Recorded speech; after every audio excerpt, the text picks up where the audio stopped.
More people are doing at-home COVID testing than ever before, but there are still some questions about whether people are testing at the right time and if they're doing it right. I caught up with Dr. James Grant, the Chief Medical Officer at Blue Cross Blue Shield of Michigan, to get some answers. Great to see you again. Thanks for being here.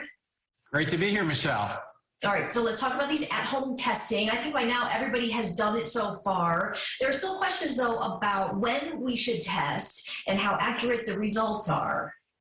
So when should we test? When should you test?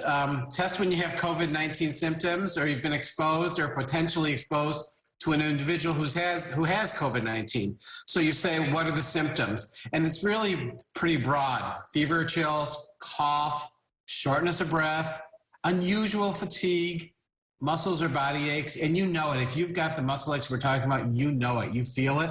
Headache. You know, you've heard a lot about the new loss of taste or smell, sore throat, some really congestion, not like congestion that you normally had, like an incredibly continual running nose, nausea, vomiting, diarrhea. Those are the times that you really should think about, doing your own home test.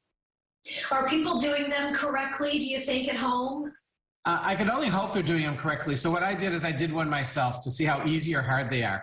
And inside, and there's multiple. I've got two sitting on my desk right now.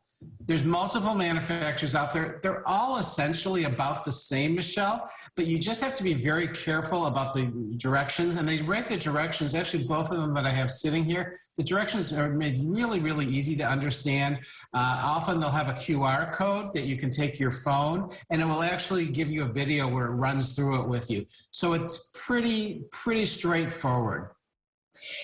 Do you think that we should be reporting the results of these tests? Because we keep hearing, about the COVID numbers, but so many of us are doing at-home testing right now that the numbers are probably much higher. Yeah, we don't know because so much at-home testing is being done now, so we don't know the true accurate numbers that we once did. The only thing I can encourage you to do is if it is positive, let your local or state health department know, let your personal physician know. Now, the issue we're having, Michelle, is those that are saying it's negative, they're not reporting it. So we're not getting the whole story like we had before all the at-home testing. Yeah, and a negative test, maybe test again the next day or a couple of days later if people are testing too soon, perhaps? Yeah, Michelle, if you get a positive test, it's pretty likely it's positive. There's enough viral load in there to get that positive test.